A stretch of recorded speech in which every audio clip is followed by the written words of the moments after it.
ராமாயணம், மகாபாரதம் இதெல்லாம் வெறும் கற்பனை கதை தான். இதெல்லாம் உண்மையாக நடந்தது இல்லை அப்படின்னு நம்ம எப்போ சொல்லுவோம் அப்படின்னா, அது கரெக்டான எவிடன்ஸ் இல்லாதப்போ.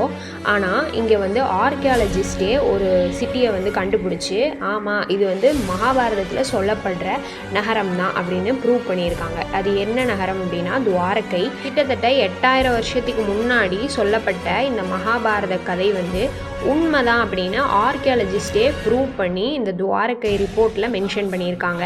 அப்படி இந்த துவாரகையில் என்ன மாதிரி ஃபைண்டிங்ஸ் கிடச்சிச்சு அப்படின்றத பற்றி தான் டீட்டெயில்டாக இந்த வீடியோவில் பார்க்க போகிறோம். இந்த மாதிரி ஹிஸ்ட்ரி அண்ட் ஆர்கியாலஜி ரிலேட்டடாக நீங்கள் கான்டென்ட் பார்ப்பீங்க அப்படின்னா மறக்காமல் சேனலை சப்ஸ்கிரைப் பண்ணிட்டு வீடியோவை தொடர்ந்து பாருங்கள். மகாபாரதத்தை பொறுத்தவரை துவாரகை ஒரு பெரிய நகரமாக இருந்துச்சு.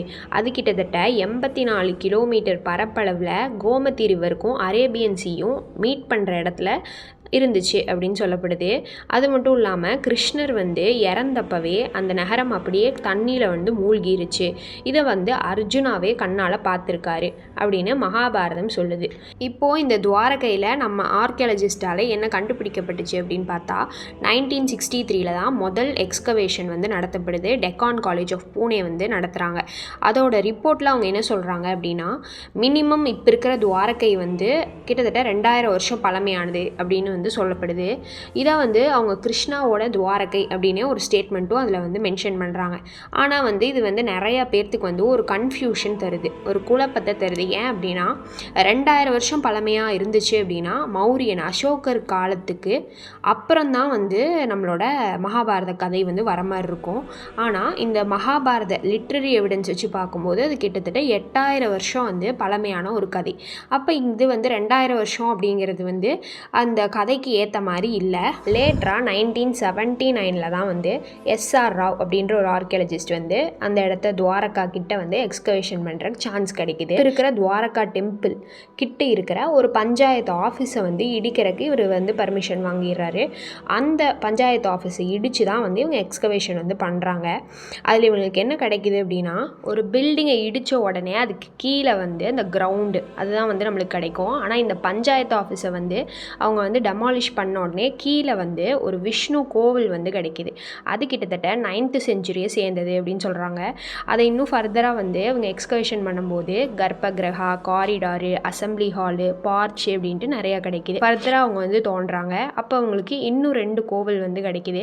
மொத்தமாக 3 கோவில் கண்டுபிடிக்கிறாங்க அந்த பஞ்சாயத்து ஆஃபீஸ் கீழே. இதுக்கப்புறம் அவங்க ஒரு சீக்ரெட் பேசேஜ் அப்படின்ட்டு குஷேஸ்வர் மகாதேவ் டெம்பிளுக்கும் துவகதீஷ் டெம்பிளுக்கும் கனெக்ட் பண்ணுற மாதிரியான ஒரு சீக்ரெட் பேசேஜும் கிடைக்கிது. இன்னும் ஃபர்தராக தோண்டும் போது மொத்தமாக 8 துவாரகா கோவில்கள் கிடைக்கிது, இப்போ இருக்கிற துவாரகையும் சேர்த்து. இதில் கடைசி துவாரகாவோட டைம் எடுத்து பார்த்தா கிட்டத்தட்ட 3500 வருஷம் பழமையானது அப்படின்னு சொல்கிறாங்க. இதில் கீழே கிடைச்ச துவாரகை கோவில் கடலால் ஓஷனால் அழிக்கப்பட்டிருக்கு அப்படின்னு சொல்லப்படுது. கடலுக்குள்ளே போய் பார்த்தா தான் இது எப்படி இருக்குது அப்படின்னு தெரியும் அப்படின்ட்டு 1983 ஃபஸ்ட்டு மெரைன் எக்ஸ்கவேஷன் நடத்தப்படுது. அதில் நிறைய ஸ்ட்ரக்சர்ஸு, வால்ஸ் அப்படின்ட்டு கண்டுபிடிக்கிறாங்க. இதில் கிடைச்ச ஃபைண்டிங்ஸ் எல்லாமே எஸ்ஆர் ராவ் என்ன பண்ணுறாரு அப்படின்னா, மகாபாரதத்தில் சொல்லப்படுற அந்த சீல்ஸு அதை வச்சு மேட்ச் பண்ணி பார்க்குறாரு. இதில் கிடைச்ச ஃபைண்டிங்ஸ் மேட்ச் ஆகுது அப்படின்ட்டு. இதில் எஸ்ஆர் ராவ் தர ஸ்டேட்மெண்ட் தான் மகாபாரத கதையில் சொல்லப்படுற துவாரகை மாதிரியே தான் இப்போ கிடைச்ச ஃபைண்டிங்ஸும் இருக்குது அப்படின்ட்டு அவர் தான் ஒரு ஸ்டேட்மெண்ட் தராரு. இது மகாபாரத துவாரகை தான் அப்படின்ட்டு. இந்த துவாரகை நகரத்தை பற்றி நீங்கள் என்ன நினைக்கிறீங்க அப்படிங்கிறத காமெண்ட்டில் சொல்லுங்கள். இந்த மாதிரி இன்ட்ரெஸ்டிங்கான ஹிஸ்ட்ரி அண்ட் ஆர்கியாலஜி ரிலேட்டடான ஃபேக்ட்ஸ் எல்லாம் நீங்கள் தெரிஞ்சுக்க மறக்காமல் சேனலை சப்ஸ்கிரைப் பண்ணி வச்சுக்கோங்க.